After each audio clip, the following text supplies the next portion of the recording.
When my son was almost 2, I noticed something strange. Every time I turned on Cocomelon, he would become completely absorbed, his little eyes glued to the screen and his surroundings fading away. This isn't an isolated story. Hundreds of parents report similar experiences with Cocomelon, likening its addictive nature to nicotine. Children's TV expert Jarek Sans even calls it the most damaging show a child can watch, pointing out the sneaky, addictive design elements that Cocomelon uses. One of the first hooks Cocomelon employs is its use of highly saturated bright colors. Take, for example, the wheels on the bus. The 3 main colors, blue, green, and yellow, are at their maximum saturation, making them impossibly vibrant. Such extreme saturation is typically used for alerts and notifications because it's exciting, dynamic, and attention-grabbing. It's the same principle that makes slot machines irresistible to skip away. In contrast, shows like Bluey use colors that blend together, creating a softer visual experience. Cocomelon's colors, however, are in perfect vibrant contrast, making them pop even more, ensuring that kids' attention is constantly captured and impossible to look away. And Cocomelon's repetition is another addictive element. With over 38 videos surpassing 1 billion views, the show taps into a child's natural inclination and thought to learn through repetition. The Yes Playground song is a primary example, where each sentence repeats a word 3 times, accompanied by a subtly repetitive background lullaby. This formula keeps children hooked. No other show turns my son into a toddler zombie quite like Cocomelon. Once it's on, he enters a trance-like state, oblivious to everything else around him. Adding to the criticism, as Cocomelon's subtitles are far from being educational, they are often difficult to read quickly, serving more as another distraction than a learning tool for children. Despite Cocomelon's claims of providing quality educational content, parents argue the opposite. In the No Bedtime song, for example, the baby refuses to brush his teeth, take a bath, put on pajamas, or go to bed, while the video eventually teaches compliance and compulsory, but did the opposite, causing many parents to notice their children imitating the negative behavior at first. Jarek Sans bluntly states, "These people don't care about our children, they care about money." Evidence supports this. A New York Times journalist visiting Cocomelon's studio found that their primary focus is on keeping children hooked, not educating them. The studio employs a data and analytics team to fine-tune every detail, down to the color of a character's jeans based on what keeps kids engaged. They even have a distractotron room where children are observed watching Cocomelon alongside real-world scenes to identify the most engaging elements in the shows. The show's rapid camera cutting is another technique designed to keep children addicted so badly. TikToker The Circus Brain analyzed the frequency of frame changes, finding that Cocomelon cuts frames every 1 to 2 seconds. 1, 2, 1, 2, 3, 1, 2, 1, 2, 1, 2, 1, 2, 1, 2, 1. Much faster than other children's shows like My Little Pony or Bluey. The longest shot on a Cocomelon video was 6 seconds. The longest shot on Arcane was 8 seconds. The longest shot on Bluey was 27 seconds. And the longest shot on Encanto was 18 seconds.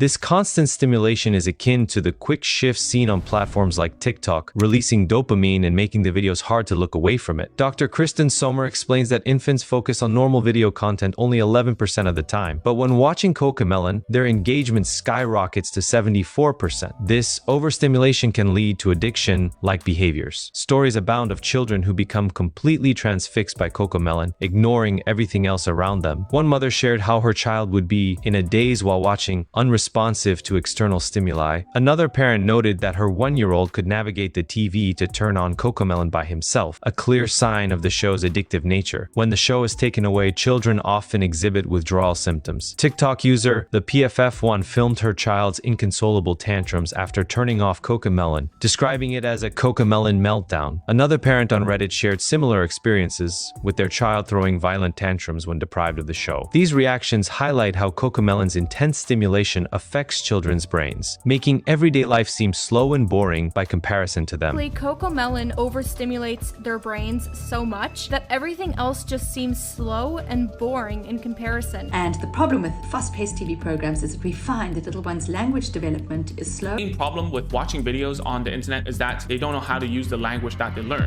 One of the most concerning consequences of Cocomelon addiction is its impact on speech and cognitive development. Numerous parents report that their children, despite knowing words, struggle to form sentences or engage in conversation after prolonged exposure to Cocomelon videos. A speech-language pathologist on Reddit explained that screen time, in general, is linked to speech delays. And the problem with fast-paced TV programs is that we find that little one's language development is slower.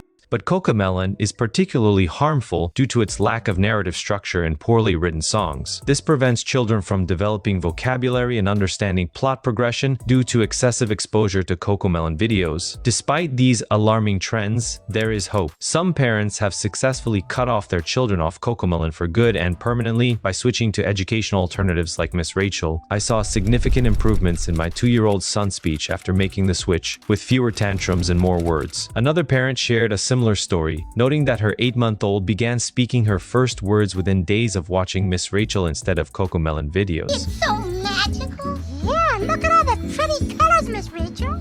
Red, orange, yellow, green, blue, indigo, violet, Red, orange, yellow, green, blue. Cocomelon has responded to the criticism and hates, emphasizing that their shows are meant to complement, not replace, other activities like outdoor play and social interaction. They argued that the content is designed to be high quality and beneficial for children's development. However, this response overlooks the significant number of parents who have observed negative effects firsthand. Some supporters argue that it's the responsibility of parents to regulate screen time of their children, not the show's creators. While this is true, it doesn't absolve Cocomelon of its role in creating highly addictive content. Cocomelon's rise to popularity is a double-edged sword. On one hand, it offers catchy, colorful content that keeps children engaged and happy all the time. On the other, it poses significant risks to their cognitive and speech development of children. And as parents, it's important to be mindful of the content our children consume and to balance screen time with other enriching activities like Miss Rachel Show and others. By making informed choices, we can mitigate the potential negative impacts and ensure our children grow up healthy and well-rounded. For now, my son and I are on a journey to find that balance, prioritizing his development over the convenience of an addictive screen time.